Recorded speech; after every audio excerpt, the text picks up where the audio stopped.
Sejam bem-vindos a mais um Positivecast Transformação, aqui na Rádio Positividade 104.5. E hoje eu estou realmente muito feliz de receber o Raul Santiago. Raul Santiago é um empreendedor social, um ativista, mas principalmente cria da favela do Complexo do Alemão. Sobre isso. Bom, muito feliz de estar aqui, né? Obrigado pela oportunidade.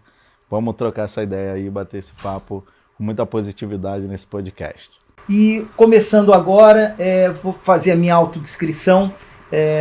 Eu sou um homem de 56 anos, revelando a minha idade, grisalho, estou usando um óculos preto, calça preta, camiseta preta, tenho tatuagem no braço esquerdo.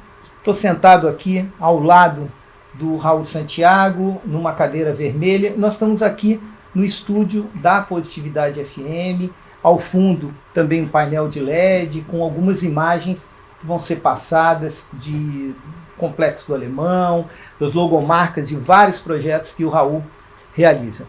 Raul, sua autodescrição. Bom, eu estou nesse mesmo cenário maravilhoso, né? Quero destacar essa cadeira vermelha bonita. Eu estou vestindo uma camisa preta, estou com uma calça clara, cinza, um tênis branco. Estou com alguns acessórios, relógio, pulseira, cordão. Eu me considero um homem negro, tenho a pele clara, né? Tenho o cabelo ali curtinho, muita barba volumosa, entre preto e branco, com a idade já começando a entregar. Eu acho que é um pouco disso. A barba não tão branca como a minha. Tô chegando aí, tô quase te acompanhando. Raul, para quem está nos assistindo, começando realmente pelo básico, o que é o Complexo do Alemão? Cara, é uma pergunta muito boa, né? Porque enquanto cria daquele lugar, é a minha existência. É o resumo da minha vida. Mas eu falo que é interessante o formato de pergunta porque, de repente, para quem você pergunta, a resposta é totalmente ao contrário. Inclusive, essa é uma pergunta que eu faço muito nas minhas palestras, nos meus eventos, quem conhece o Complexo do Alemão? Então, muita gente levanta a mão. Quem já ouviu falar bem, fica com a mão levantada, aí muitas mãos abaixam, poucas. Quem ouviu falar mal, aí sobe um monte de mão, né? E eu acho que isso é interessante porque eu nasci nesse lugar que tem várias narrativas, vários olhares, né, da sociedade como um todo, e dentro disso tem a minha vivência, que é crescer naqueles becos e vielas, conhecer muito cedo a realidade da desigualdade, do que é a violência, do que são as ausências das políticas públicas, mas isso não ser o todo e encontrar também nesse lugar a salvação e a transformação da minha vida, a partir da coletividade, da união, do amor, né, dos ensinamentos que aquele espaço pode dar. Então acho que o Complexo do Alemão é a minha vida, né, é o meu lugar, é onde surge Raul Santiago com as suas várias transições, questões, e hoje me traz a espaços como esse, né? Então eu diria que é um lugar onde não existiria Raul Santiago se não houvesse Complexo do Alemão. Isso não significa romantizar as ausências dentro daquela realidade, mas também dizer que existe ciência, potência, e que se a gente consegue olhar para lá com um lugar de mais cuidado, de valorização daquele todo, a gente muda essa narrativa e traz mais pessoas a ver como eu vejo, que é um lugar que merece e pode construir muitas soluções para a vida das pessoas que vivem ali e para a sociedade como um todo. E você nascendo, você sendo cria do Complexo, como foi teu desenvolvimento, tua infância? Porque efetivamente a gente sabe que você não entrou naquele estigma, né, da favela, do Complexo do Alemão, você efetivamente viveu, né? E a oportunidade também passar para os ouvintes, né, da Positividade FM, uma visão mais real, mais verdadeira da favela, né? Boa. Como é que foi tua vida ali, tua infância, tua adolescência? Como é que você começa a despertar para essa liderança social no Complexo? Maravilhosa essa pergunta, né? Eu acho que vale dizer que eu sou Raul Santiago da Silva, né? Então eu sou filho do seu Ademir, da Dona Maria. E meu pai e minha mãe foram figuras centrais ali, né? Em tentar sempre me trazer uma palavra positiva, de incentivo de futuro, de ter uma vida melhor do que a deles, né? Dentro de uma realidade de desigualdade. Então a gente sempre foi muito pobre, morou em diferentes regiões do Complexo do Alemão, casas de 1 cômodo, 2 cômodos, né? Aquela coisa de sobrevivência mesmo, muitas vezes beirando os valões, e aí chovia, enchia, né? Experienciando essa sobrevivência em territórios não preparados, né? Para a vivência de pessoas, mas também nessa coletividade do cuidado de outras pessoas, né? Além do meu pai e da minha mãe, o beco que é unido, aquela região que cuida e quer ver a melhoria, a transformação da própria geração.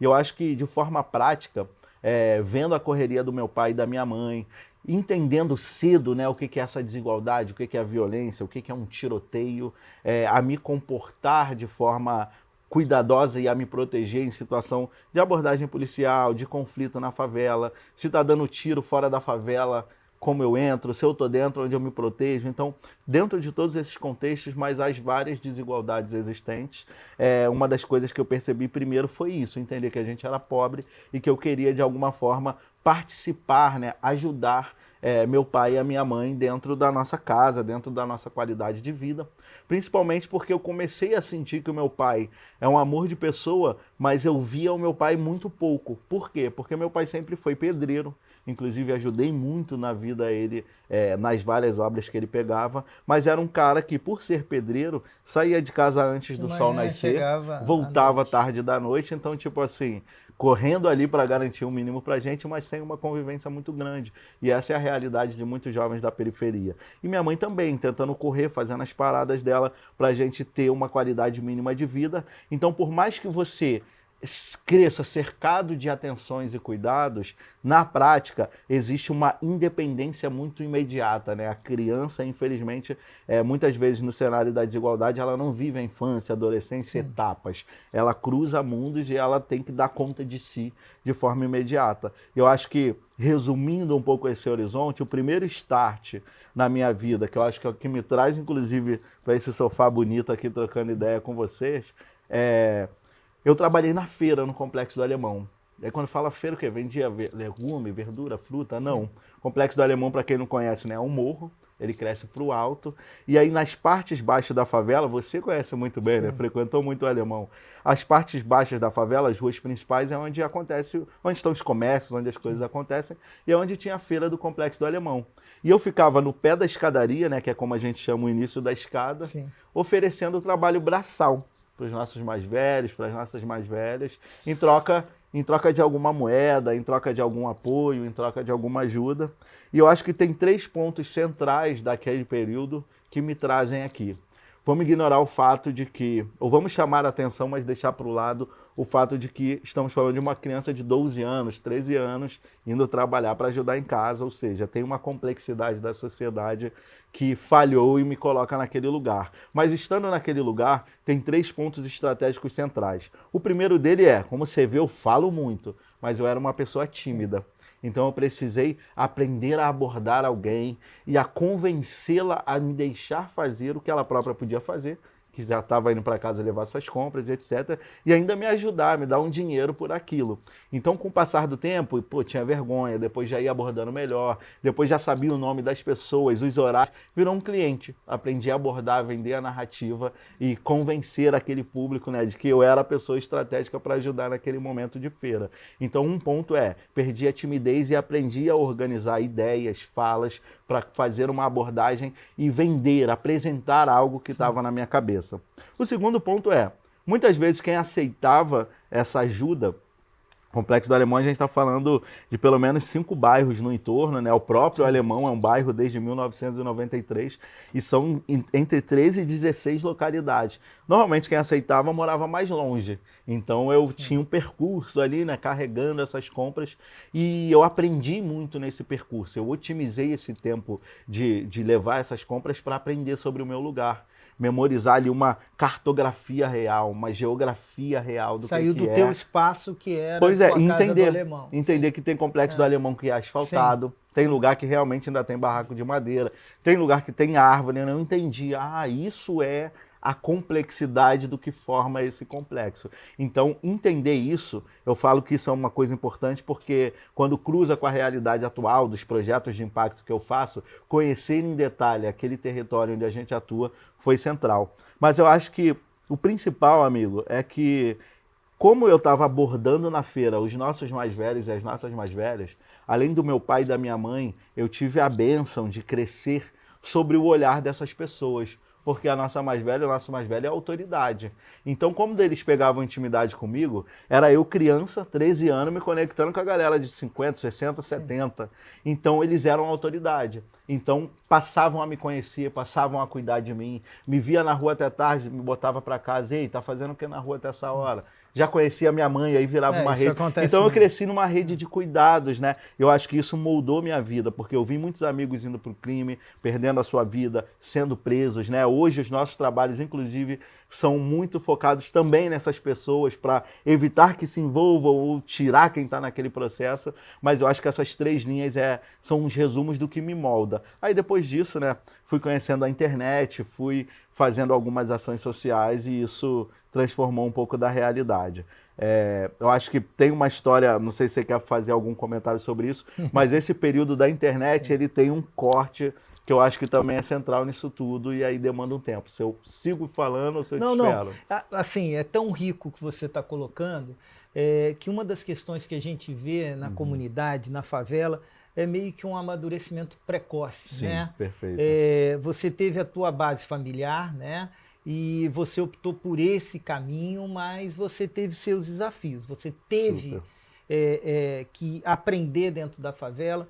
E o que você falou, por exemplo, do teu deslocamento é interessante, eu queria que você comentasse, porque às vezes as pessoas não entendem que dentro da favela é uma micro-região com realidades diferentes. Sim. Então você tem pessoas efetivamente mais pobres, você tem pessoas que têm uma condição mais abastada, porque não é só miséria que existe dentro da favela, né? E como você vê essas realidades? Você foi aprendendo, eu acho que a palavra-chave, né, até do nosso bate-papo, pessoas, né? Sim. Você começou a ter contato e aprender com as pessoas. Perfeito. As pessoas são centrais, essenciais, né? Eu acho que muitas pessoas criam os problemas, mas também são as pessoas as soluções para esses problemas, né? E quando a gente consegue construir um cenário e uma disputa de imaginário que na prática pode virar uma ação transformadora, são as pessoas a ponta que faz isso tudo. E eu acho que dentro da reflexão que você trouxe tem uma coisa muito bonita e muito legal que é importante disputar esse imaginário e essa narrativa, é que um complexo, né, ou uma viela de qualquer favela que seja, ela já é um mundo inteiro. Sim. De diversidade, gente do norte e nordeste, né, indígena, e enfim, a sociedade está ali. E é importante trazer esse entendimento para quem nos ouve, para quem nos assiste, porque é até preconceituoso, é até vazio dizer que tipo, as favelas são todas iguais. Por exemplo, o próprio Complexo do Alemão tem várias favelas e várias realidades dentro de um Complexo do Alemão. É isso que você falou. Tem comércios, tem pessoas de fora que têm comércios dentro da favela, talvez as pessoas não saibam, né? Não é todo morador de favela que é dono dos comércios da favela. Tem muita gente de fora que tem os seus comércios na favela, porque a favela movimenta recurso. Muito. Né? A gente está falando de bilhões de reais, né, gerado a partir desse território, desse espaço, né? Então cada favela é um ecossistema, né? Cada beco é uma riqueza. Se a gente pegar as pessoas que estão aqui com a gente agora nessa conversa, ouvindo, vendo o que a gente está falando, e levar elas, por exemplo, no Complexo do Alemão, elas vão encontrar gente do norte, nordeste, indígena, quilombola, ribeirinho, carioca. O Brasil está dentro de um território periférico. Eu acho que quando eu virei essa chave de entender que, por exemplo, o Zuenir Ventura fala da cidade partida, e aí eu venho, mas ela é partida para quem? Se a gente sempre sai para fazer a sociedade funcionar, né? Então a favela é quem desce de madrugada, pega 2 horas de busão lotado e que abre as portas dos espaços diversos, inclusive do estúdio que a gente está. Alguém saiu da favela para chegar aqui antes, deixar limpinho, ligar as luzes, né? A favela é a primeira a chegar e a última a sair. Então, tipo assim, o partido ele é de fora para dentro, nunca de dentro para fora, porque não existe sociedade se não houvesse a realidade da mão de obra da favela construindo esse existir, né? E aí é importante atentar a isso porque nesse espaço também estão as riquezas, as ciências e os saberes culturais históricos também da nossa sociedade, mas que historicamente são atacados, né, numa realidade de país que não discutiu a fundo o seu racismo, que perpetua suas desigualdades. E eu acho que a favela, a sua beleza é essa junção das diversidades, culturas, riquezas de história, de memória e de ciência, e por isso também ela continua sendo alvo hoje, né, porque ela concentra ali aquele Brasil que é o Brasil do chão, o Brasil real, mas que as pessoas, mas que ainda não estão nesses espaços de tomada de decisão. Então, amarrando essa linha de raciocínio, né, dentro de tudo que você faz, eu acho que é isso. A favela, ela é um lugar... eu não gosto muito do discurso da favela venceu, porque aí é vago, é vazio. Mas a favela, ela segue perdendo em alguns momentos, mas ela também tem equilibrado as vitórias. E a luta, ela tem crescido, né? Eu acredito em um futuro possível de uma favela existente. Não venceu, mas uma favela plena, com seus direitos dignos, né? Então, enfim, a partir da sua pergunta me veio essa reflexão, né? Da importância de...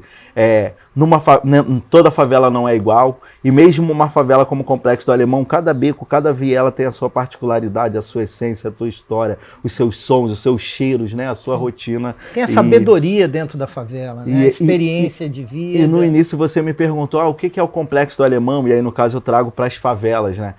No geral, eu sempre falo para as pessoas que a favela para mim é como um grande coração, né, vivo. E os becos e as vielas, elas são as artérias, as veias, né, que bombeiam vida, né? E essa vida é o empreendedorismo, é a arte, é a cultura, é o amor, é a união em um cenário de desigualdade, buscando mais uma vez um dia melhor, né? E eu gosto muito de, quando a gente está falando com os nossos jovens ou nas nossas ações, trazer esse lúdico, né, de refletir. Cara, a favela é um coração que está existindo para si e para a sociedade como um todo, bombeando, né, o que vem por aí.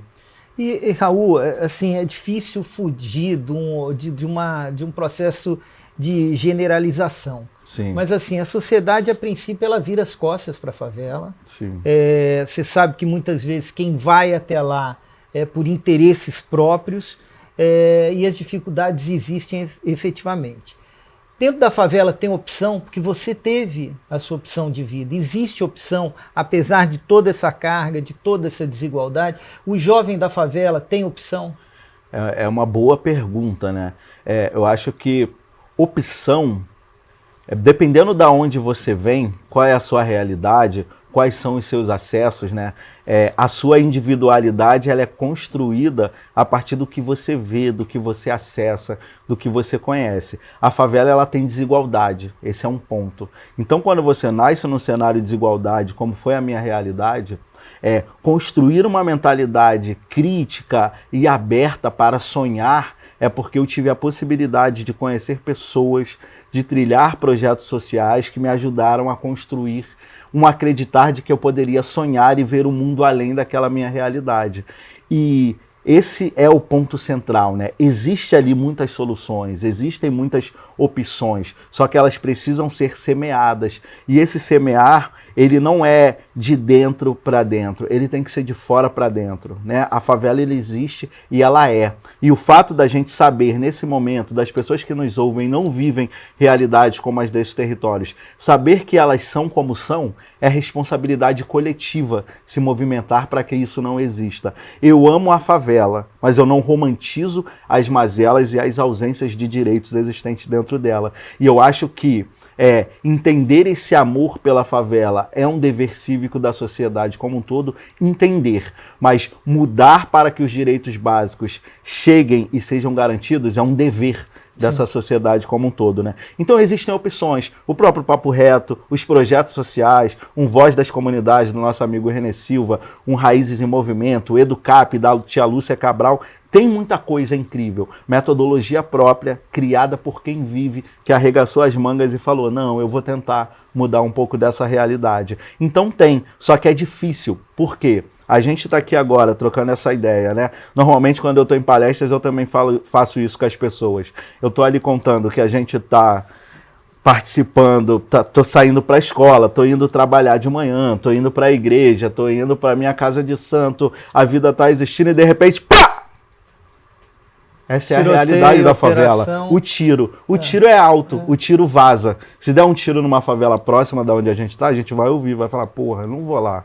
Sim. Só que isso é um momento. não é ignorando que isso existe, isso também é responsabilidade coletiva. Pensar novas formas de segurança pública, pensar como lidar com as drogas e outras políticas de drogas que não tenham a violência como regra central, né? Refletir esse todo é uma missão nossa. Mas o tiro, ele atravessa essas barreiras que dizem existir. E aí você recebe mais essas informações, que é o mínimo daquela realidade, do que esse todo lindo que existe. Então é preciso querer social, participação coletiva, para a gente mudar um pouco dessa realidade. Então o resumo dessa reflexão tem opção. E aí eu acho que tipo um exemplo que eu posso trazer aqui para as pessoas são duas palavras, né? Oportunidade e perspectiva. Eu acho que a gente pode lidar com esse todo. Quando a gente está numa sala cheia de pessoas, vamos pensar na favela. E aí você tem um ali olhando para aquela favela e, pô, aquele moleque joga bola bem, aquele ali solta pipa bem, o outro dança passinho, canta, penteia cabelo, faz sobrancelha. Aí você fala, vou dar uma oportunidade. Porque você observou com detalhe e falou, tem esses todos, mas aquele ali se destacou. Legal, é importante pensar a oportunidade, mas eu acho que a sociedade precisa pensar sobre perspectiva, fazer um movimento de investimento para garantir possibilidades a todas aquelas pessoas, e aí com perspectiva de crescimento, porque aí todo mundo vai escalar e você não vai passar a ver um monte de favelado e o Raul é diferente e os outros, pô, não, tipo, todo mundo passa a ter chance, passa a ter nome, a ter dignidade, né? Então, eu acho que investir em perspectiva, construindo uma memória e uma existência diferente para quem vem da onde a gente vem, é um passo central que a gente precisa fazer, porque isso vai impactar no seu negócio, vai impactar na sociedade, vai impactar no crescimento do Brasil. E eu acho que, devolvendo a fala para você, né, algumas realidades de Brasil, como por exemplo a cidade do Rio de Janeiro, normalmente eu falo para as pessoas que eu moro numa favela chamada Rio de Janeiro, sim, porque se a gente subir um drone e olhar o Rio de alto, existem bolhas de privilégio, mas a grande realidade são as favelas e as periferias. E quando a gente abre a lupa do Brasil, a gente está falando de um Brasil periférico e rural, né? Então é importante disputar esse imaginário, por isso que é importante um programa como o seu, abrindo brechas para a gente ser voz aqui, não apenas alguém narrando, mas a gente frente a frente trocando essa ideia, porque muitas vezes, né, o domínio do audiovisual, da narrativa, do jornal ao longo da história, não tinha a nossa voz, a nossa presença, a nossa cor narrando sobre aquele lugar, né? Eram pessoas de fora observando o nosso fazer, a nossa existência, e durante muito tempo isso criou o imaginário de um Rio e de um Brasil pautado naquele núcleo mínimo de uma bolha e não do seu todo, né? E eu acho que para o Brasil continuar crescendo, hoje em dia, quando a gente já tem muito mais consciência crítica e um olhar sobre o todo, precisa inverter essa lógica e perceber a riqueza desse Brasil, acabar com essas bolhas e criar essas perspectivas da gente escalar juntos. E Raul, exatamente, pegando justamente o que você está falando, diante dessa, não deixa de ser uma riqueza, mas uma realidade de muitos contrastes, que momento que você vira a chave, que você toma consciência e você transforma no eu, Raul, pela coletividade, pelo bem comum? Como é que você fez isso? Essa é uma pergunta muito boa, cara. As políticas públicas importam, né?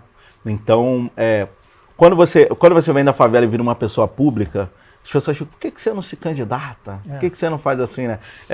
E não é o meu papel, eu acho que com as articulações e o que eu tenho feito através do social, eu já somo bastante, mas eu não me furto da importância de ter lideranças, de terem representações, inclusive no campo político partidário. E eu estou dizendo isso porque algumas viradas políticas do Brasil impactaram, aí falando enquanto indivíduo, né, enquanto aquela realidade que eu vivia, a minha existência no Complexo do Alemão.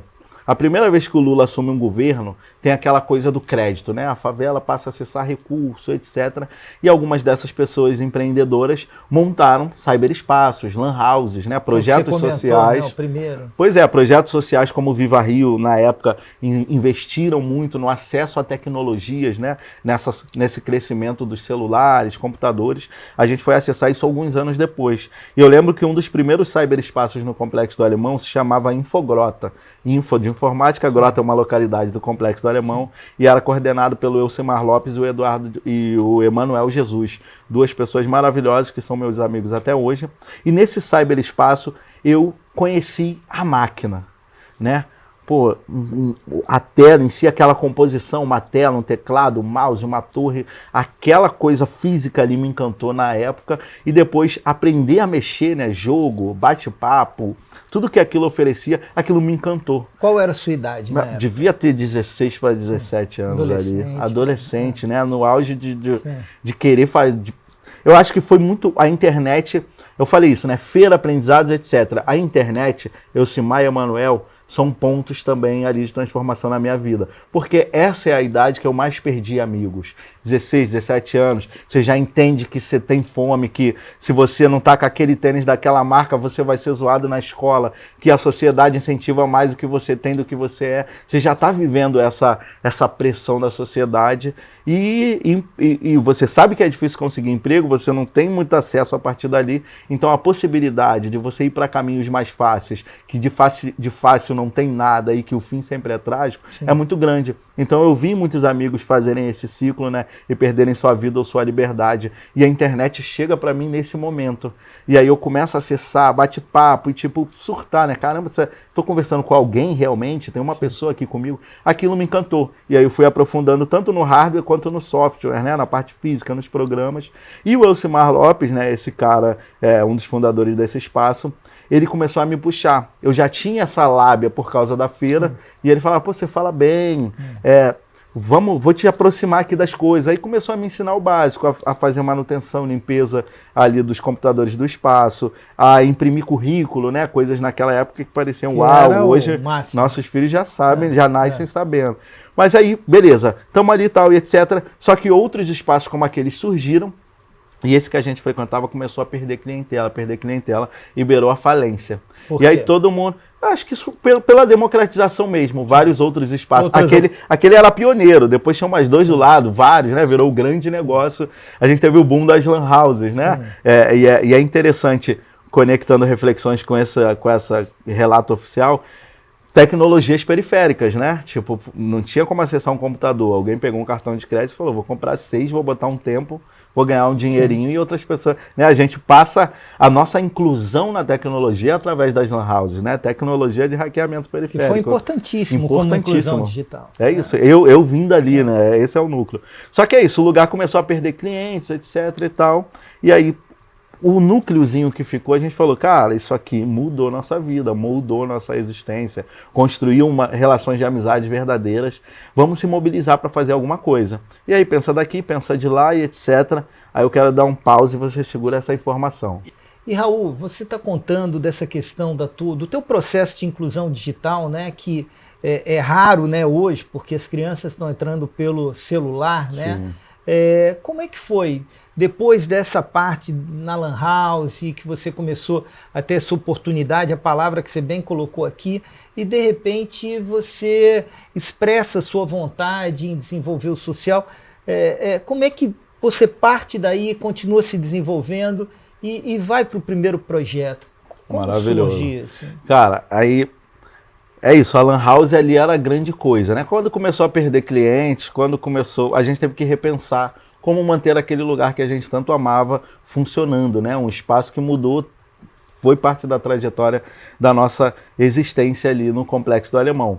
Então o que acontece é o seguinte, eu já vinha da feira, já falava, já gritava, eu sempre fui do funk antigo, de conectar palavras, de construir narrativas, sempre fui do rap.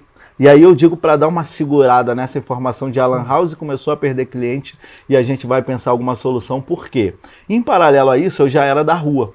E no Complexo do Alemão, acho que nas favelas como um todo, também por esse período, começou a surgir uma coisa que era muito famosa, que eram aquelas jukebox. Sim. Máquina de música. Sim. Você botava R$1 e tinha direito a 4 músicas. Normalmente eram 2 do Racionais, uma evangélica e um pagode. Lembro tudinho. E aí Racionais por quê? Porque era uma letra forte, conectada com a nossa realidade, e também letras longas, né? Era para otimizar ali o seu dinheiro, o seu investimento naquele lugar. Só que o que a gente percebia, sendo nós adolescentes, o meu grupo de amigos jovens, é que botava Racionais, né? A galera mudava, cantava, tinha aquela união, era um hino ali assim, né? E a gente mais jovem sempre quer se enturmar com os mais velhos. A gente percebeu que Racionais poderia ser esse canal. Então eu não lembro, a mãe de alguém da gente, acho que não foi a minha, conseguiu tipo um Discman, um toca-fitas, alguma coisa assim daquela época, do Racionais. E aí eu lembro que a gente era em torno de uns 4, 5 amigos, a gente ficava ali juntos, ouvindo repetitivamente algumas letras do Racionais, né, e tal, e etc, era isso e aquilo. E aí eu corto para esse ponto porque eu acho que o estudar Racionais para aprender a cantar letra, decorando, né? E a gente nem sabia o que elas significavam às vezes. E eu lembro que a gente ficava tentando transcrever aquelas letras enormes com palavras que a gente talvez nem soubesse escrever. Então essa loucura toda, né, moldou muito também a forma que eu construo minha narrativa, né? Então eu tenho dentro de mim, né, que eu falo a partir de uma batida. Assim, as minhas falas, elas vêm nessa linha. E eu falo isso por quê? Porque Racionais também é um dos pontos que me alfabetizou. Então, juntando funk, rua, rap, quando a gente vai percebendo a falência daquele espaço, a solução que a gente pensa para tentar manter ele aberto é fazer um evento. Na época, a grande rede social da época era o Orkut, e a gente conversava através do MSN, né, que seria o Zap de hoje, sei lá. E aí qual foi essa cara? Por que eu tô falando de funk, rap e rua? Porque era um cyberespaço, e aí rede social era Orkut. Qual foi a pilha que eu dei de nome junto com o time? Orkut Fest. Sim. E aí, só que eu comecei a brincar com o rap, com a rua, com o funk, para divulgar esse evento. Então eu mandamos fazer faixas e colocar na entrada das favelas com a pergunta: que tal você encontrar ao vivo quem você só encontra na internet? Venha para Orkut Fest. Sacada. Então rap, rima, começamos a brincar, fazendo essas chamadas, carro de som. E em paralelo a isso, a outra sacada foi, a gente deu tempo gratuito para as pessoas que eram da favela e tinham muito acesso, muitos contatos no seu MSN.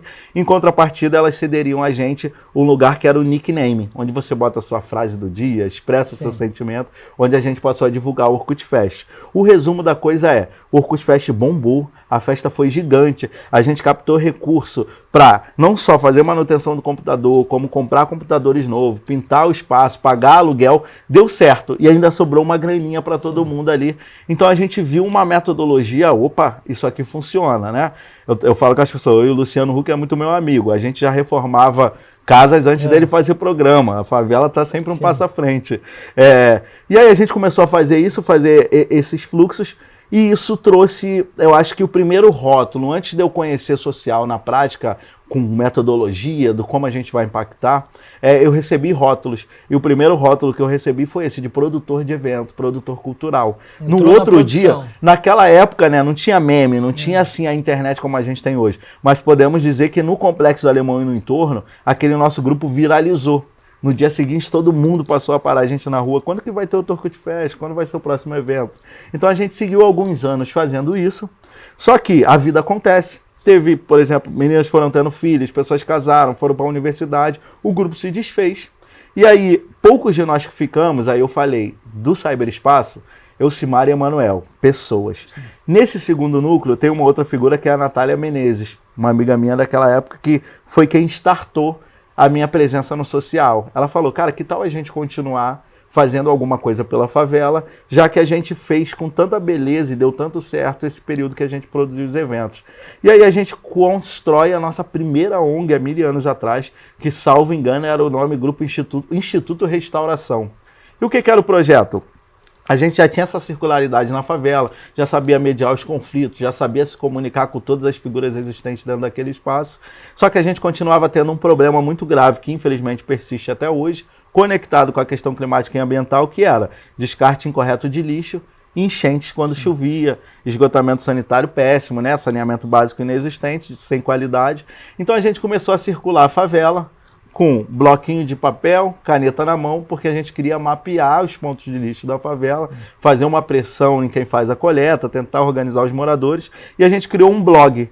E aí começamos a atualizar aqueles blogs, etc.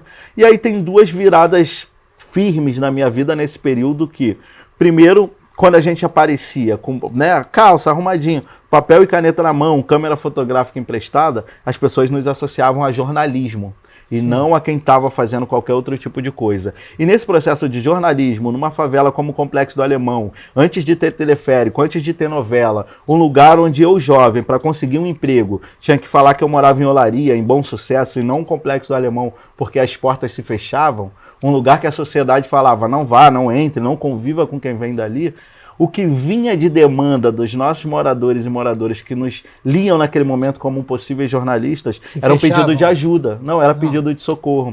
Tá. Pô, meu filho foi preso, mas ele é inocente. Desaparecimento. Polícia entrou e destruiu minha casa está caindo, o que eu tenho que fazer? A árvore vai cair. Não era para vocês demandas que não eram. E aquilo mexeu comigo, porque eu sou fruto dessa pobreza. Né? Minha casa enchia, eu morava na vala. Meus amigos morreram no tráfico ou foram presos. Então isso me abraçou de uma forma profunda que eu falei, cara, eu quero tentar ajudar sobre isso. E aí, junto com a Natália, a gente seguiu falando do lixo, mas cada vez mais se aproximando de uma pauta que depois de um tempo a gente foi receber outro rótulo, né, produtor cultural, que era o pessoal dos direitos humanos da favela. Sim. Então a gente começou a mapear, ouvir demanda e tal, e etc. E aí o que era o Instituto Restauração, a gente quer trazer uma coisa mais jovem para falar de coisas diversas, e aí vira Descolando Ideias. E aí a gente cria um blog chamado Descolando Ideias, que pouco tempo depois vira um projeto social. E aí, cara, a vida vai avançando, a gente está falando ali de 2006, 7, 8, 9, 10.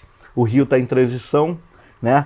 Grandes chacinas aconteceram, sim, Pan-Americano, vários eventos, Copa do Mundo, Olimpíada, apontando no horizonte, nasce a UPP, Unidade de Polícia Pacificadora. Nesse período, a gente já estaria no Complexo do Alemão ativando um monte de coisas, fazendo várias ações, e infelizmente, né, o discurso da UPP traz muitas coisas incríveis. A prática, para quem vive de dentro, não acompanhou essa realidade e, infelizmente, o pós, alguns anos, ficou explícito questões, né, de desvio de verba, governador preso, empresários como Ike Batista, né, esquemas de corrupção, infelizmente. O social também não entrou na favela, e o social não entrou, foi a polícia pela polícia. E não teve um trabalho. A polícia sempre entrou no Alemão, mas era como operação. Então era uma coisa de, cara, não é que se é a favor do tráfico ou contra a polícia, era tipo assim, cara, a polícia vai entrar, existe um grupo armado aqui dentro, vai ter conflito, a gente vai sofrer de novo. Então tinha muito aquela coisa de, pô, a entrada da polícia significava que ia inflar a favela. Então não era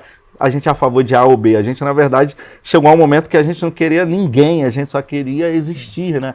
Mas, enfim, o projeto tinha um discurso bonito, mas acompanhava essa agenda dos mega eventos e a prática de social, que era a grande narrativa de impacto e mudança, não aconteceu. Não teve o benefício social, não aconteceu, a benfeitoria. Cara. E o pior é que o legal, na época, é que a sociedade abraçou. Principalmente os nossos mais velhos e mais velhos, tipo assim, agora as motos não vão passar desgovernada na rua, não vai o som até tarde, né? E quem não era da favela viu uma chance de integração absurda, né? Só que é isso, no Complexo do Alemão, em pouco menos de 1 ano, 2, a gente já começou a ruir, porque não teve um preparo daquele policial que só entrava em operação para que entrasse, lidasse e pudesse lidar com uma realidade de desigualdade que não é igual aqui os bairros organizados fora da favela, né? Mas tipo, isso, é uma rotina de som até tarde, é uma outra forma de existência que precisava ser compreendida e juntos chegarem a um senso comum para construir algo novo potente para a sociedade como um todo. E, infelizmente não acompanhou isso, a realidade não acompanhou isso. Tinha muita violência, às 5, né? Instauração de horário, você pode sair tal hora, tiveram muitas coisas e a gente está falando de linhas muito tênues e sensíveis de um Brasil, de um Rio em especial que se conecta com o nosso agora, que é o fortalecimento das milícias que já estavam acontecendo naquela época, né? Então a gente, nesse esquema todo de muita coisa acontecendo, Copa do Mundo, mega evento, Olimpíada, UPP, projeto social, vai mudar tudo, Beltrame dando palestra, referência para o mundo inteiro, muita coisa acontecendo, muita informação, mas a prática fim não acompanhava essa realidade. Então o Complexo do Alemão, Favela do Borel, próprio Santa Marta aqui em Botafogo, começaram a aparecer questões graves ligadas à violência vindas da UPP.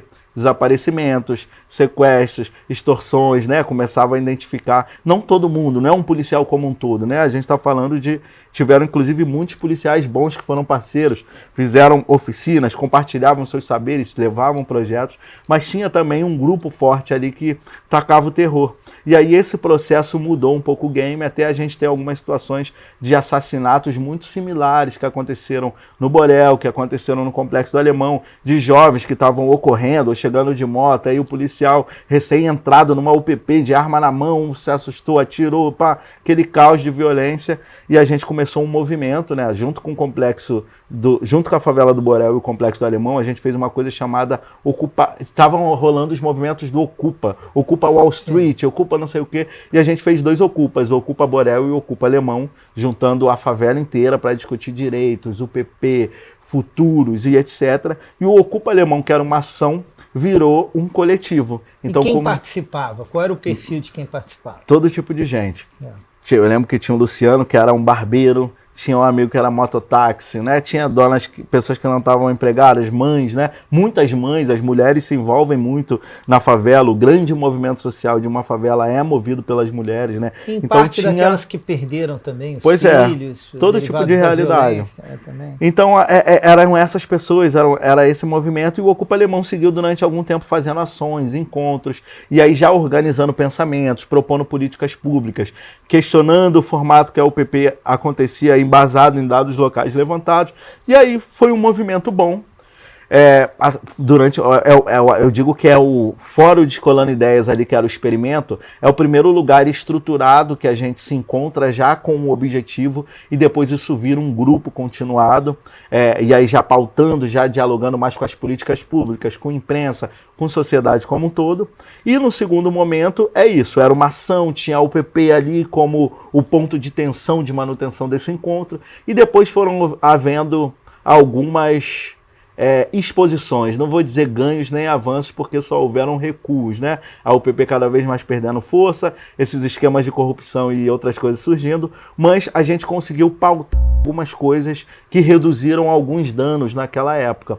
E aí o grupo foi, quando você alcança um objetivo, algumas pessoas vão dispersando, etc. E aí, novamente, um grupo que sobrou falou, vamos continuar fazendo alguma coisa. E aí surge, né, eu acho que está aqui atrás da gente na tela, o Instituto Papo Reto. Naquela época, coletivo Papo Reto. Que ano era esse? Final de 2013, início de 2014. O Papo Reto, ele era um coletivo, né? Não era vira instituto ano passado. Ano passado a gente fez 10 anos, esse ano 11 anos. E aquela época de 2013, 2014, estava começando a ficar nítido para a sociedade alguns gaps bizarros da própria UPP. Porque era uma política que não se sustentava de forma individual, né? Sozinha ali naquela estrutura. Precisava de investimento, precisava de apoio, então você tinha que contar com o bom senso de um empresário, de pessoas como a figura do Eike Batista, que quando recua, quebra praticamente pela metade o significado de UPPs, né? E aí a gente está falando disso. Pô, tem que formar pessoa, tem que armar, tem que vestir, tem que comer, tem que ter viatura, tem que ter base. É uma política de muito gasto para um retorno que não estava acontecendo, e aí isso começou a ficar um pouco de lado. Vale lembrar que a gente tinha o teleférico do Complexo do Alemão, né, que agora vai completar 9 anos que não funciona mais. Infelizmente acompanhou essa agenda dos mega eventos, 2014, 2016, né, Copa do Mundo e Olimpíadas, mas o resumo dessa ópera começou a ruir a UPP, começou a acontecer em blocos, né? Então, hoje é o plantão de fulano, vai ser calmo, é legal. E hoje é o plantão de um cara que é mais sinistro, quer dar tiro, quer fazer blitz dentro da favela, né? Então começou a ter várias tensões de diferentes níveis. Segura isso tudo, 2013, governo Dilma. Povo na rua, protestos, etc. Mudança das redes sociais, vai saindo Orkut já há um tempo, já saiu o MSN, está chegando o Facebook, está chegando o Twitter, vai escalando mais para frente o Instagram. Então a gente éramos um grupo de jovens altamente conectados, todo mundo vindo da primeira geração de acesso à internet na favela, usando todo esse espaço já para construir narrativa, e aí eu já entro no Facebook com bastante seguidores, com postagens que já estavam viralizando ali, né? Muita participação da sociedade, gente de dentro e de fora da favela me conhecendo, a gente está estava ocupando estrategicamente aquele lugar. E aí, 2013, 2014, o povo na rua, surge Mídia Ninja, surgem alguns trabalhos e a gente também estava fazendo lives dentro do Complexo do Alemão. Ainda não era papo reto, ainda eram os ativistas, os indivíduos. Só que também nesse período do governo Dilma, impeachment, protestos e afins, cai uma chuva torrencial no Sudeste, enche o Rio, enche Minas, enche São Paulo. O Complexo do Alemão, ele é muito impactado, é uma das maiores causas ali vindas, né, de chuva, de enchente, que impacta a realidade dos moradores. Muitas casas deslizam, muitas famílias ficam desabrigadas, e aí todo mundo que fazia social, que era produtor cultural, se uniu para tentar ajudar essas famílias. E aí foi um movimento muito importante, porque era isso, o teleférico ainda existia. Então a gente olhava para o alto, tinha a empresa A passando, a empresa B nas gôndolas divulgando Sim. a sua marca. Mas tava o Twitter bombando e era época de hashtags, né? Não era o X, era uma coisa interessante, diferente desse caos que a gente tem hoje. E aí a gente usou daquilo tudo. Tem teleférico, tem marca, tem hashtag, tem gente a pampa, tem o Mídia Ninja que também conecta com a gente. Vamos fazer um movimento de chamar atenção para isso. Começamos a tentar chamar a atenção não veio, aí a gente começou a taguear. Tipo, a empresa tal está aqui explorando o teleférico do Complexo do Alemão, mas ainda não ajudou diante da enchente. A gente olha para o céu e vê um teleférico e olha para baixo, estamos pisando na lama, o que vocês vão fazer? Então esse movimento engajou, viralizou, e aí todo mundo veio falar com a gente. O governo Lula procurou, o governo Dilma Lula procurou a gente, empresas procuraram a gente, a sociedade se mobilizou, então a gente recebeu um monte de doação de todo tipo, inclusive repassamos algumas doações para outros locais do Rio e de Minas Gerais, mas o principal impacto é a gente organizado, pensando estrategicamente, construindo uma narrativa, conseguiu trazer essa atenção da sociedade para nos ajudar a solucionar um problema. E isso escalou tanto que era o auge do programa Minha Casa Minha Vida e a gente conseguiu garantir para todas aquelas famílias, 100% delas, moradia dentro do programa Minha Casa Minha Vida. Fisicamente você estava onde? E assim, o complexo é muito grande. Sim. Você conseguiu com esse movimento abranger todas as áreas? Como é que foi? Sim, porque apesar de ser grande, tem áreas mais desenvolvidas e tem as áreas mais empobrecidas. E normalmente essas áreas são as mais afetadas, né? Então tinham pontos objetivos onde o nível de casos estavam mais intensos, né? E aí é isso. Mas como teve essa mobilidade coletiva, né? Não era o indivíduo Raul Santiago, ainda era esse todo. Então a gente fez, sanou, avançou e de novo resultou, deu certo, dispersou a grande massa, e aí de novo ficou um grupo de pessoas e a gente falou, cara, muito interessante, a gente está num período de, olha essa chuva, só choveu e a favela praticamente deslizou, foi um caos. A UPP está falindo, é tiroteio todo dia, o tráfico forte, a gente não consegue circular, a nossa vida está cerceada, a imprensa não fala disso porque o foco é falar de Copa do Mundo, Olimpíadas, como a gente se organiza. E aí pensa daqui, pensa de lá, vamos ficar junto, a gente tem que fazer isso. O Tainan de Medeiros é um dos integrantes do Papo Reto, Renata Trajano, né? Eles falam disso, eu não lembro, eles falam, a gente tem que se juntar e dar papo reto, né? Papo reto, acho que é importante falar para quem nos ouve, né? Eu acho que é óbvio no Brasil, é uma gíria popular que já não é mais só da periferia, mais do todo, mas ir direto ao assunto, falar sem curva, não enrolar principalmente em situações como essa, né, de necessidades urgentes diante da ajuda humanitária e de questões gravíssimas. Então, aquilo de papo reto é isso, a gente tem que ser o papo reto. E aí nasce, cara, o coletivo Papo Reto, e aí eu acho que vale fazer um resumão do coletivo Papo Reto no sentido de, a gente está falando dessas pessoas já mobilizadoras, que conhecem, né? Eu fiquei conhecido também através das mídias sociais, porque eu nunca me furtei de dar o papo reto, né? Então a gente está falando de uma realidade que sabe que tem tráfico, que sabe que tem polícia, que sabe que tem comércio. Então a gente está falando de pessoas que sabem mediar com toda essa estrutura, que sabem conectar soluções, que sabem circular, tem os códigos, as gírias, Sim. a linguística daquele lugar, e pessoas conectadas à internet, essa grande novidade que estava surgindo. Então o Papo Reto ele se organiza e começa a denunciar de forma estratégica o que estava errado com a UPP, quais os investimentos que deveriam fazer no alemão, como disputar narrativas sobre coisas óbvias para a sociedade, mas que não deveriam ser. Uma coisa que a gente pautou muito e viralizou na época. Ah, fulano morreu de bala perdida, né? A gente até conversou sobre isso no off. O Papo Reto sempre levou esse discurso de não existe bala perdida. Se existe um território específico dentro da sociedade, onde o Estado assume a responsabilidade de entrar com a arma na mão, sabendo que há outro grupo também com a arma na mão, que isso vai virar um conflito, isso é assumir responsabilidade. Então falar que tal pessoa, aquela criança, aquela idosa, aquela pessoa morreu foi assassinada de bala perdida, é reduzir o significado da existência de um favelado e eximir a culpa do governo sobre a sua responsabilidade, né? Então a gente disputa, não existe bala perdida, foi assassinato, foi assumir responsabilidade. Assim como várias outras narrativas, né, que a gente vem disputando nesse cenário. Papo Reto surge como comunicação, então imagina, o auge das mídias sociais, a gente comunicando, começou a viralizar, organizar as pessoas, grupos estratégicos de zap, formação, e aí a coisa escalou. Qual era a causa nessa época? Ou era variada? Era em torno do alemão ou tinha um nicho específico para ser trabalhado? Reduzir a violência era um tema central, a violência do conflito armado, operações erradas que não deveriam ser como eram, etc.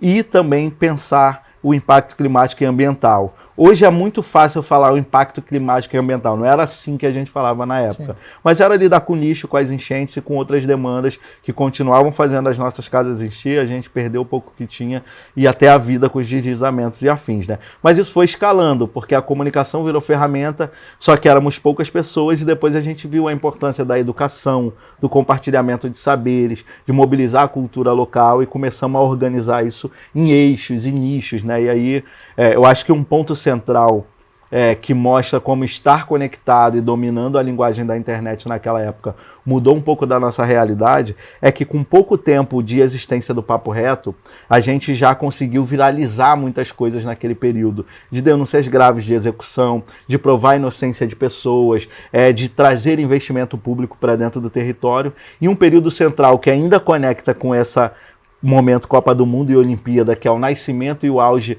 do Papo Reto para o mundo, né, o primeiro viralizar, é que os mega eventos já estavam acontecendo, mas a gente não acessava porque era caro, né? A favela não participava daquelas festas.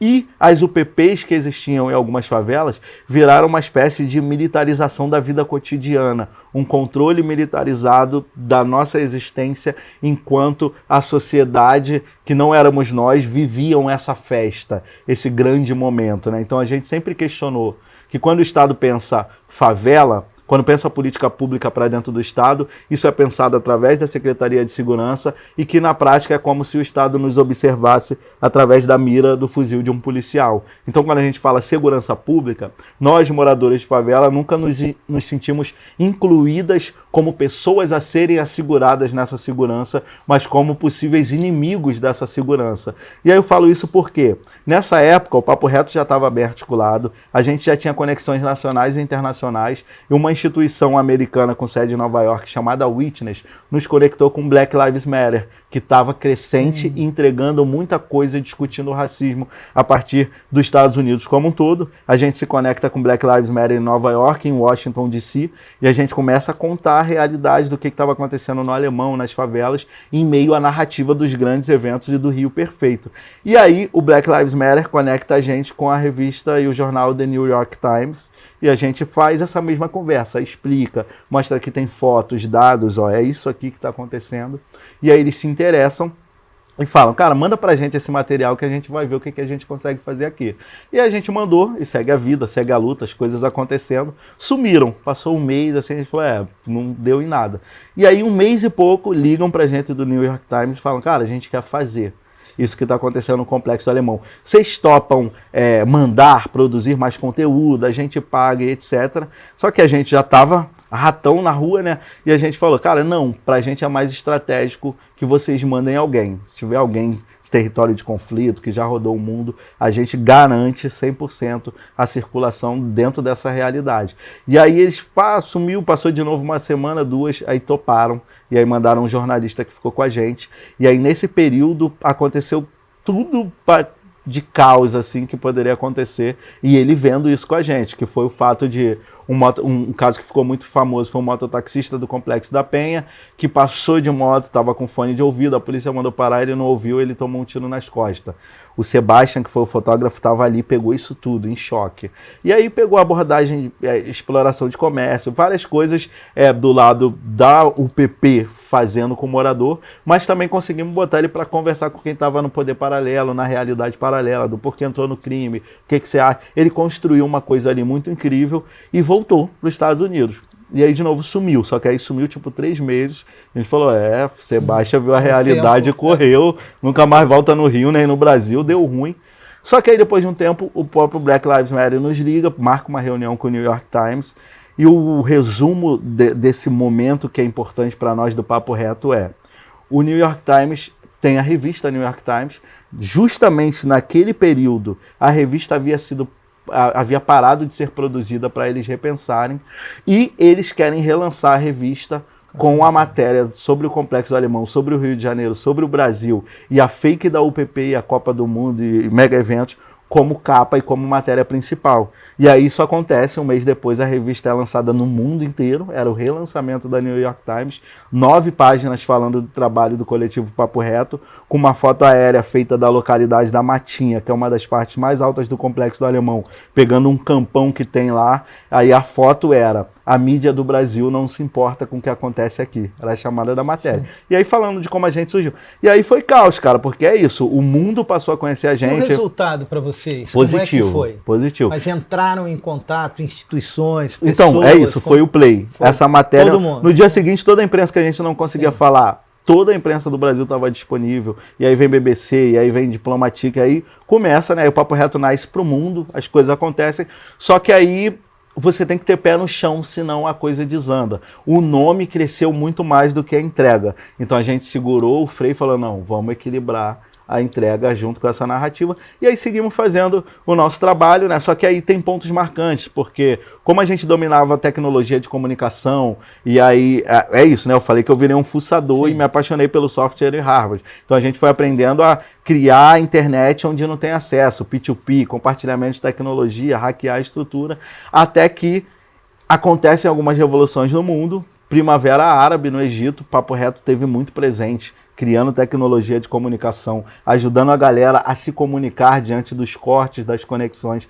dentro do país, né? Então a gente entrou num hype muito internacional também, com alguns parceiros estratégicos, mas foi quando a gente conseguiu uma luz ali de primeiros financiamentos, de organização estrutural, de ter um espaço físico, starta naquela época, né? E é isso, aí 10 anos depois de muito aprendizado sobre comunicação, mobilização em favela, organização de saberes, disputa de narrativa, a gente pega essa metodologia e fala, a gente já não é mais um coletivo, né? Agora a gente vira um instituto, associação coletivo, associação Papo Reto, e estamos aí. Só que é isso, em paralelo a isso, também criei junto com alguns amigos a Iniciativa Pipa, fundei a Movimentos, que é no Complexo da Maré, o Perifa Connection, que é uma rede nacional de comunicadores periféricos, e aí migra para negócios, como a Brecha Hub, que é outros trabalhos que eu faço. Então, digamos que hoje aí tem várias linhas, né, de atuação. E como é que o Raul se divide em tantas iniciativas, instituições? Como é que você administra isso? Pessoas sempre, irmão. Confiança, descentralizar, senão nada avança. Então, e por isso que eu tô aqui hoje, por causa do início da nossa conversa, da feira, do funk, do rap, e eu me comunico bem, e a galera fala, não, vai lá falar porque você fala bem, fala pra caralho, muito, tem que até te cortar, e é verdade. Mas, mas é time, irmão, não poderia ter qualquer outra pessoa aqui contando. Consegue administrar. Né? Qualquer pessoa entrega ali, né? Bem coletivo, todo mundo tem que saber fazer tudo, entender um pouco de cada função para poder ter essa liberdade. E aí hoje eu caí muito nesse lugar, né? De ser um articulador institucional, de ser captador de recursos, de ser a pessoa que fala. A gente estava falando ali no off, né? Tipo, do Complexo do Alemão, eu nem sabia falar inglês e hoje eu já passei por 35 países, né? Já falando do nosso trabalho, contando a nossa história. Não passei pelo ensino superior, né? Fiz o ensino básico, depois o ensino médio supletivo à distância, mas hoje já palestrei em diferentes universidades do mundo inteiro, dou várias aulas magnas quando pensa comunicação real, como conectar o cidadão comum com informações importantes. Então o game virou para um lado curioso ali, né? Mas é isso, tem gente, tem time, tem pessoas. Eu acho que vale dizer, né, que eu tenho 4 filhos, né? Eu tenho uma esposa que se conectam ali comigo. Tem 4 meninas. Mas o meu é um algoritmo, né? Eu tenho o meu primeiro filho, tenho o meu filho com a minha atual esposa, tinha os delas, aí é os meus, os seus, os nossos, tem as crianças do beco, né? É uma grande família. Mas é isso, né? E é isso, as pessoas... O que me faz chegar até aqui é que as pessoas acreditam que eu ocupando esses espaços, essas possibilidades vão construir mudanças para a nossa realidade. Então tem um acreditar, uma fé muito bonita, né, dessa coletividade que se divide de forma estratégica. E o meu papel é esse, é falar, trazer as pessoas para refletirem de uma outra forma a nossa existência, o nosso lugar. E Raul, é incrível esse trabalho que você faz e a gente sabe que não se conquista de uma hora para outra, né? Sim. Veio lá de trás, de tudo que você narrou e tão bem narrou aqui, mas pelo Instituto Percepções, muitas vezes, a pergunta principal em palestra é como é que é desenvolver projeto social numa favela, numa comunidade do Rio de Janeiro. Instituto Percepções, contei para você, em determinadas épocas nós estávamos em 26 favelas. Incrível. Né? E o que acontece? A gente sabe que não é fácil, a gente tem que luta. ter uma certa visão em relação às características daquela comunidade. Falei que há mais de 20 anos eu sempre falo que eu não tenho bolso. Onde eu entro eu não levo nada e não trago nada de volta. Mas as pessoas ficam curiosas, como é que a gente trabalha com poder paralelo? Falo com o Meinha, às vezes, por exemplo, tem comunidades que o Instituto Percepções atua que eu não posso ir com ninguém. Eu tenho que ir sozinho. Sim. Como é que foi lá atrás e como é hoje em relação a isso, sabendo que o Rio de Janeiro são mais de 1000 favelas, hoje são várias facções, você tem a milícia, que virou narcomilícia, você tem o tráfico. Como é que para você, para o Papo Reto, fazer esse trabalho e como é que é visto pelo outro lado? Muito bom. Vocês fazem? Cara, eu acho essa pergunta excelente. Eu vou responder ela, mas eu devolvo também essa pergunta para qualquer pessoa que esteja nos assistindo, para que elas pensem no que a gente está entregando, no nível de impacto na vida das pessoas. Sim. Quando a gente fala, tipo assim, cara, a gente transformou a vida de uma criança, é uma vida. E às vezes as pessoas esperam, aquela ONG impacta 100 pessoas, né? Só impacta 100, você tem que trabalhar. Tipo assim, cara, podia impactar 1, olha a grandiosidade disso, né? Então eu deixo a sociedade refletindo o quanto é complicado e a gente entrega resultado, né, amigo? Eu acho que assim, primeiro, quando a gente fala dos fazeres do Papo Reto, ou do Perifa Connection, Iniciativa Pipa, movimentos, é metodologia desenvolvida muito para aquele local. Tem uma parte disso que você aplica em qualquer canto, mas tem algumas coisas que só se conectam com realidades específicas. Então o nosso nível de articulação, de conexão dentro do território, e algumas coisas que a gente faz, por exemplo, no Complexo do Alemão, que é um complexo, que é uma favela grande, eu não consigo fazer numa favela menor. Ou eu não consigo fazer numa favela de milícia, que tem um controle mais incisivo sobre todos os fluxos, né? Então vai de realidade em realidade. Mas por quê, assim? Eu acho que tem, por exemplo, Complexo do Alemão. É uma favela conhecida mundialmente, é uma favela que nunca virou bandeira de facção. A facção que está lá é a mesma desde quando eu era criança, talvez desde quando meu pai morava lá, é a mesma facção. O que isso significa? O fato de não mudar de facção toda hora. Significa que aquele cara que está lá envolvido com o poder paralelo, a mãe dele está lá também. Tem histórico. Ele é cria, ele tem algum relacionamento com aquele território e ele não vai querer fazer algo para ficar com vergonha da mãe. Tem relações, o filho dele está ali também. Às vezes são pessoas... Eu sou muito parado por pessoas envolvidas com poder paralelo, ou às vezes próprios policiais que estão tirando plantão para pedido de ajuda mesmo, né? E os caras... a gente já fez entrevista com esses jovens que estão nessa vida com um ciclo tão rápido, né? E as pessoas falam, cara, eu não quero que o meu filho seja o que eu sou.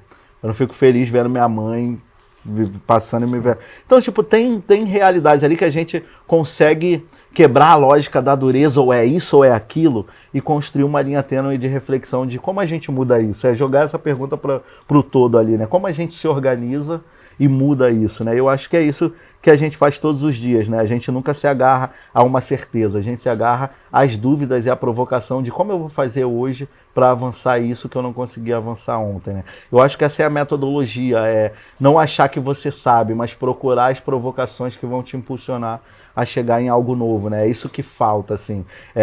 Me preocupa muito.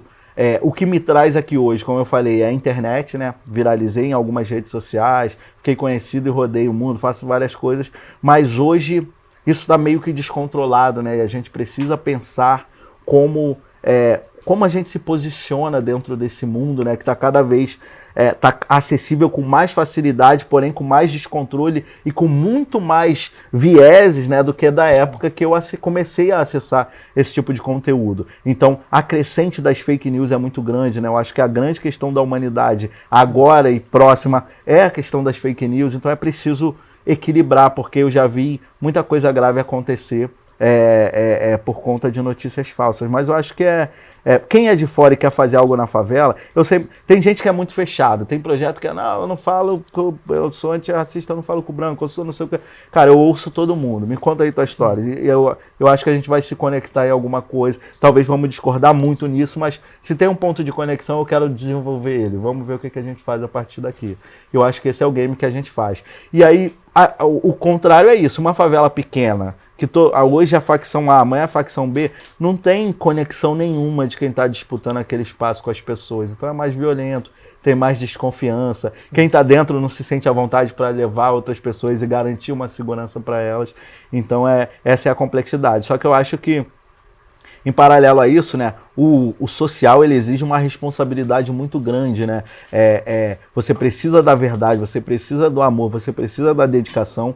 E infelizmente esse é um nicho que, como qualquer outro, tem muita gente usufruindo dele para fazer coisa errada, para benefício próprio, né? Então eu acho que cada vez mais é preciso, por exemplo, um financiador, alguém que tem uma condição de apoiar o Percepções, que tem uma possibilidade de apoiar um Papo Reto, que faça e que venha depois conversar com a gente e falar aí quem outra onda eu deveria apoiar. Porque eu acho que a gente tem também uma mesmice de ir no óbvio, apoiar sempre, 20 anos a mesma ONG. Não que não tenha que apoiar, apoie, mas é importante procurar o que tem de novo, quem mais eu posso trazer também, como a gente faz match que evoluam e construam outras possibilidades, né? Então eu acho que a curiosidade e a provocação de como eu faço isso ser melhor é o que mobiliza tudo. Mas, dicas óbvias, né, pessoal? Não se entra na favela sem um cria, tá ligado? Então, quer fazer alguma coisa? Primeiro, ninguém entra na casa de ninguém sem ser convidado, né? Então, você achar que vai entrar na favela com seu saber genial que vai transformar a realidade, na prática, você talvez possa estar perpetuando problemas e tirando a nossa possibilidade de existência. Então, chega devagar, se conecta com quem tá, conta a sua ideia, vê o que já existe, faz junto, fazer junto, a coletividade é a principal ferramenta para a gente conseguir transformar as realidades hoje no Brasil. E a base disso, né, Raul, assim, é a ausência do Estado, né? A gente está falando de um território onde o Estado está ausente e, como você colocou, existe o reconhecimento, né, de quem está chegando, de quem está apoiando, de quem está ajudando. Você nitidamente tem seu propósito social e isso é reconhecido, né? Sim, e aí você começa a ver quais são aquelas instituições que efetivamente têm raízes na sociedade, ou mesmo não tendo raiz, ou quer chegar lá e desenvolver um trabalho que seja sério. E aí a gente até, no caso, esqueço, né, da questão paralela. É mais como se tivessem vendo e a gente atua com naturalidade, né? Cara, e a favela ela tem as suas verdades, né? Então, tipo Charlie Brown Jr., né? Quem é de verdade sabe quem é de mentira. E querendo ou não, a favela tem as suas complexidades. Então, se o seu trabalho não é verdadeiro, se é fake, a comunidade não te abraça, né? Então e você não consegue ficar lá, não porque consegue, você não vai conseguir enganar. Aconteceu há pouco tempo atrás, eu estava em determinada favela, e aí daqui a pouco veio uma moto, 2 caras, aí me fecharam, aí eles me chamam de seu Marco, falou, seu Marco, sabe de quem o senhor é? Aí eu ri, não, falou, é nosso. o que o senhor está fazendo aqui. É isso. Tem um carinho, né, cara? Porque é importante explicar isso, né? Porque a mídia sempre vendeu que se você é uma organização do terceiro setor, se você está lá, você é quase um bandido, você tem que ter todo o envolvimento, e não é assim. A gente sabe que a gente tem que lidar com várias questões, mas não é assim. Uma vez eu vi o Renê falando, né, lá do Alemão, do Voz das Comunidades. Um abraço pro Renê. Tamo junto. Falando uma coisa bem legal, né, que nós não somos coniventes, nós somos conviventes. A gente convive com essa realidade e está tentando mudar ela. Não significa que você concorda, né? E tem um ponto central também na fala que você trouxe que eu acho que é muito importante, que é o Estado, ele está presente. Ele não é que ele não está presente. Em todas as favelas, a única forma que ele está unânime presente em todas as favelas é através do braço armado, das operações policiais. Mas também não está presente. Mas também tem a problemática disso tudo é que a gente ainda é preso numa política de indivíduos. Então você fez a sua escola ali no Alemão, se depois é eu que vou assumir, eu não vou investir na tua escola, eu vou construir a minha. Então tem muita coisa do aparato público lá dentro, só que é sucateado. E aí, tipo, é uma escola, a escola de fulano, não vamos investir, vamos fazer a nossa. E aí, quando esse sai, você tem 5 aparelhos públicos, quadra, naves, etc. Mas, tipo, não funcionando por conta da politicagem da política. E aí eu queria trazer uma reflexão bem legal, ainda mais vocês que também trabalharam em mais de 20 favelas do Rio, né? Tem uma coisa no Complexo do Alemão que a gente está tentando provocar e executar, que é, hoje, que bom, atualizou um pouquinho esses dados, mas antigamente você colocava Complexo do Alemão no Google, e aí sobre dados, né? Estou falando sobre dados, e aparecia que a gente tinha em torno de 60 mil moradores. Isso é muito curioso, porque quando você pega os próprios dados da ocupação militar do Alemão, do início da UPP, das unidades básicas de saúde, a gente está falando de pelo menos o dobro, de 120 a 150 mil pessoas. Isso é grave por quê? O investimento público no território é pensado a partir do dado oficial do IBGE. Então, às vezes o Estado até chega e constrói, só que aquilo, o nível de entrega que aquele espaço vai fazer é 2, 3 vezes maior do que ele foi construído. Então, sucateia muito rápido. Então, dados é importante. Tá? No Complexo da Maré, a Eliane, do Redes da Maré, eles fizeram um censo próprio muito potente que mostrou uma discrepância absurda, né, da quantidade de moradores do Complexo da Maré, que inclusive surpreendeu muita gente, até nós, colocando entre um dos gigantes complexos. E ela fez uma pressão junto, obviamente, aí com as outras ONGs, com moradores, associações, etc. E o Estado teve que fazer um investimento e construiu, acho que são 5 escolas, um complexo educacional no Complexo da Maré, porque aqui está em dados, tem que investir. Para esse tanto de pessoa tinha que ter esse tanto de escola. Então são coisas que a gente tem olhado também, né? Mas eu acho que essa dica fica para todo mundo que é cria de território e está construindo alguma ação de impacto. Construir dados sobre esse fazer é central, porque é o que ajuda a impactar a política pública e também na captação do recurso. Né? E Raul, assim, você acredita que a favela ela hoje está mais aberta? Porque às vezes eu fico pensando que a favela vira algo cult algumas vezes, né? Sim. E aí você vira um modismo, que você vai lá, a Zona Sul vai para o evento na favela. É isso. Mas ela vai para o evento por causa da música, e assim, ela não conhece a realidade, né, efetiva. Isso traz o ganho. Como é que você vê isso? Cara, eu acho que tem avanços, né? Eu reconheço esses avanços, mas eles são lentos e eles são muito tênues. E aí, por exemplo, vamos pegar eu. Hoje, meu Instagram tem quase 500 mil pessoas, conheço gente famosa do Brasil todo e tal, etc. Mas eu ainda moro no Alemão, sou cria do Alemão. O nosso fazer ele é muito tênue. Se amanhã eu saio do Alemão, e aí vamos dizer que alguma polícia que a gente denunciou me pega, bota 2 negoção de droga na minha mochila, metade dessas pessoas que dizem que me apoiam, o Raul é incrível, que dão um tapinha no ombro, falar, ela sabia, mas ONG... Tava falando muito da polícia, tinha alguma... Então, assim, é muito... A existência do nosso fazer é uma linha muito tênue, né? Um jogo de muita gravidade diante também das medições que a gente faz. E a gente vive numa sociedade que a desigualdade ainda é gritante, a gente não consegue pautar grandes fortunas, a gente não consegue aprofundar discussões sobre o racismo, a gente não consegue tem gente se movimentando para o recuo das cotas. Então é tão tênue a gravidade das existências que são dadas, né? O direito das mulheres, um país que mais, sabe, transfóbico, que mais assassina pessoas trans no mundo. Tem umas complexidades muito violentas que a gente... que quem está no poder, e ainda não somos nós em equivalência desses vários Brasis, né? Mantém, ainda insistem, e é difícil lidar com isso. E quem está nesse poder, e a gente está falando de sistemas capitalistas, né, acabam ditando o tom das coisas. Então, por exemplo, o próprio racismo em si, na pandemia a gente viveu o boom. Eu, enquanto pegando esse lado, deixando de lado o ativista e tal, o lado influencer, foi o auge de público. Pô, meus amigos preto, retinto, Armina, acabou, passou. Tipo, racismo hoje já não se fala, a pauta mudou. É questão climática e ambiental, que é sobre racismo, porque o racismo ambiental existe, a desigualdade e o impacto somos nós que sentimos, mas aí a linguagem já muda, e aí tipo, quem captava para isso num projeto social incrível que muda vidas, já está tendo que se rearticular porque o financiador acordou hoje e falou, não, eu não vou apoiar isso, agora a minha causa é essa. Então é muito difícil quando você ainda não está nesses espaços, por isso que existe essa linha tênue, mas tem cada vez mais pessoas como nós, né? A consciência crítica para tirar o que eu aprendi.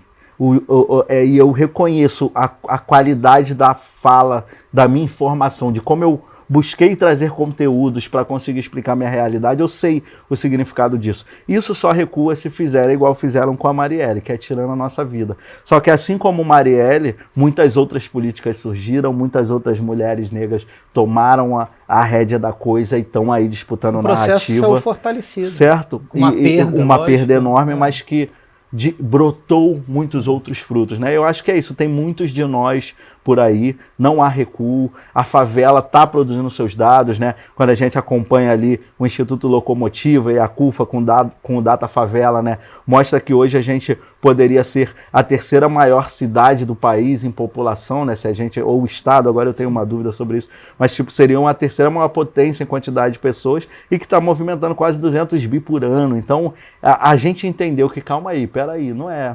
A favela, por que a gente está vivendo assim se a gente movimenta tanta coisa?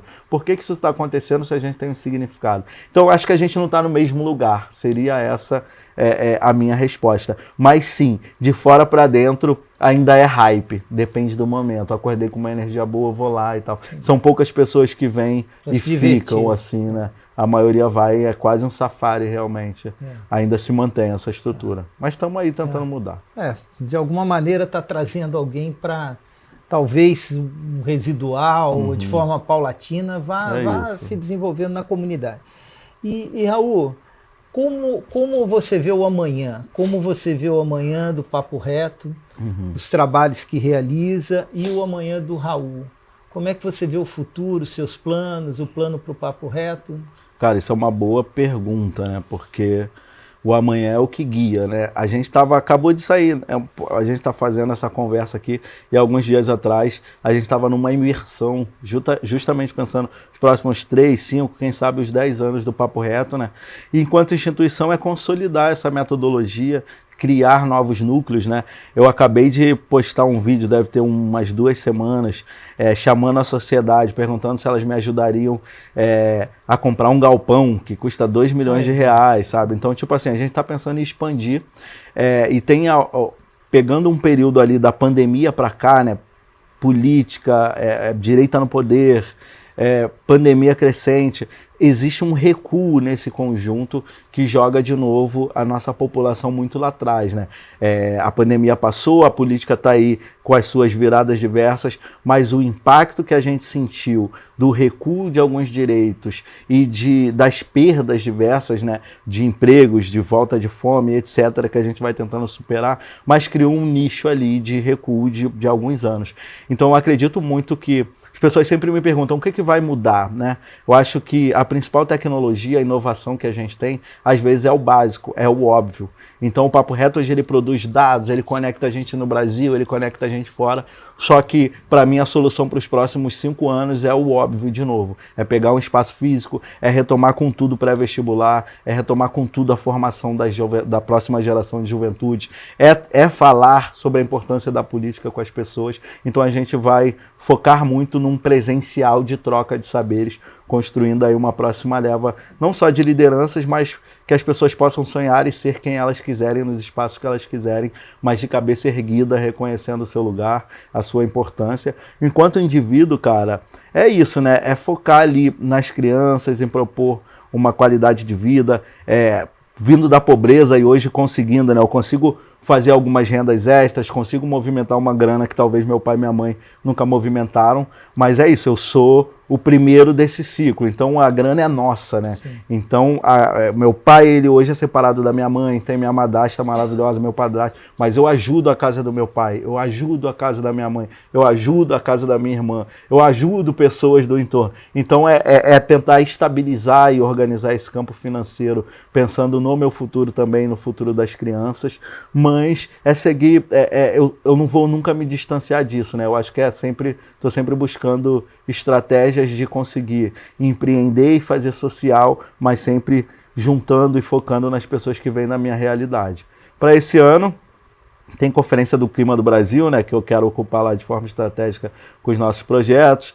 Daqui uns dias eu estou saindo para Londres também para falar sobre clima, porque vai acontecer a Semana de Clima de Londres, e aí, a partir dali, eu consigo não só pautar essa pauta que me importa, mas também captar outros recursos, trazer novos apoiadores a olharem para o Brasil. Mas eu acho que é para onde eu vou me direcionar, assim, né? O social e o empreendedorismo social é aonde eu me vejo, é no que eu me acredito e é onde eu me reconheço. E para apoiar o Papo Reto e até o teu projeto, né, que você está divulgando, desse galpão, que você está angariando recursos, né, esse valor de 2 milhões, como é que quem está assistindo pode entrar em contato contigo, pode apoiar os projetos? Como é que a gente faz? Cara, acho que o Instagram é a principal forma. O @Raul Santiago, que é o meu nome, né? Raul com 2 L's, é quase um uivo, né? Raul. É R-A-U-L-L Santiago, porque lá tem os arrobas de todos os projetos. Sim. Então você consegue clicar em cada um deles, você mandar uma mensagem lá agora, alguém do time vai entender o que você quer apoiar, por quê. E é importante dizer, galera, que apoio financeiro importa, é central para a gente existir. Mas às vezes é a doação de um saber, é uma oficina que você vai dar, né? Então tem várias formas de se somar àquela estrutura e ajudar a transformar vidas, né? Então pode entrar em contato a partir dali que a gente vai direcionando da melhor forma. Então vamos apoiar o Papo Reto, entrar no Instagram, começar a seguir e procurar ajudar projetos tão importantes como esse. É isso. Raul, eu vou te falar, você representou muito bem a essência desse Positivecast, né, que a gente chama de transformação.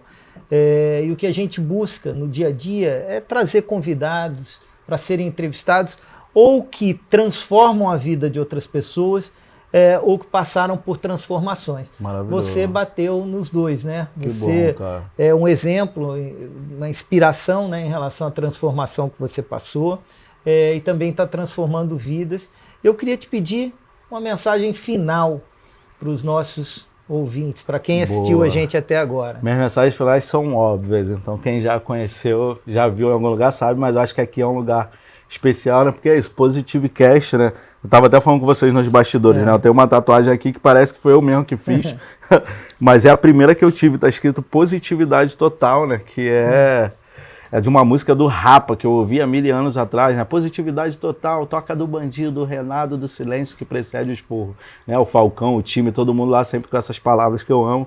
Então é legal a gente estar no Positivecast, quando positividade foi a minha primeira tatuagem. Se vocês olham o meu braço, né, vê que tem umas tatuagens meio descompassadas, curiosas.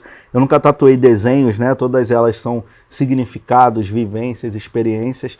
E aí eu acho que tem 2 coisas que eu queria deixar como mensagem final, principalmente para quem se reconhece como eu, que é cria da favela, que sobreviveu como deu, que está construindo soluções como pode, fazendo de tudo para não se envolver com errado, e ainda tentando transformar a vida das pessoas. 1 minuto. Durante muito tempo, quando você começa a escalar, como eu comecei a ser convidado para falar, a participar de reuniões e etc., as pessoas elas se apresentam.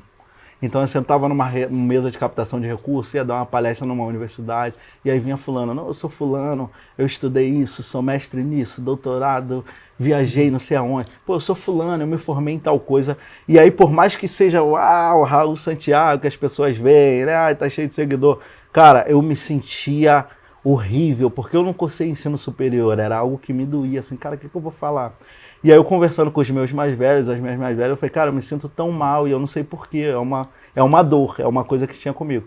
E aí eu criei a minha própria narrativa, né? E aí, como eu falei para vocês, todo espaço que eu participo, eu gosto de me apresentar no início, mas também no final.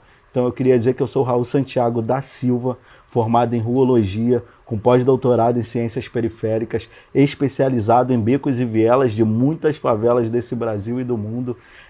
Então criem a sua narrativa e apresentem a sua ciência, porque muitas vezes, enquanto favelado, nos chamam para falar e dizem que a nossa fala é um depoimento. Só que a nossa fala é a ciência. O que a sociologia pesquisa é o que a gente entrega, é o que a gente vive. Então é importante construir palavras, metodologias, dados sobre o que a gente faz, porque a nossa existência é ciência. E a segunda coisa é, você também atua no campo social, né? O nosso time aqui, as pessoas que nos ouvem, não é fácil, é difícil.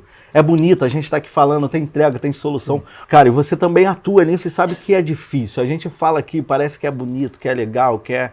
Mas tem muita dureza, né? Porque as pessoas nos procuram pedindo socorro, porque elas estão com fome, elas estão sem perspectivas, tem um monte de coisa acontecendo e elas não sabem o básico de onde pedir socorro diante de realidades de desigualdade. E eu acho que o Papo Reto, como a gente nasce, né? Hoje a gente faz muitas coisas, mas a gente vem da essência dos direitos humanos, de denúncias de violência muito grave, de luta antirracista. Em algum momento a gente virou o para-raio do caos, o para-raio do socorro. E eu estou falando de questões graves, né? De assassinato, feminicídio, pedofilia, estupro, né? Muitos pedidos de socorro que às vezes você não está preparado para lidar com aquilo, né? E isso, você já tem as suas dores, ainda mais quando você é a liderança de um projeto social que é da favela, então você já tem as suas chagas, e aí você vai recebendo aquelas informações. Se você não estiver bem, você não consegue lidar com aquilo. E aí o que eu queria dizer para as pessoas é preciso encontrar a sua forma de ficar bem.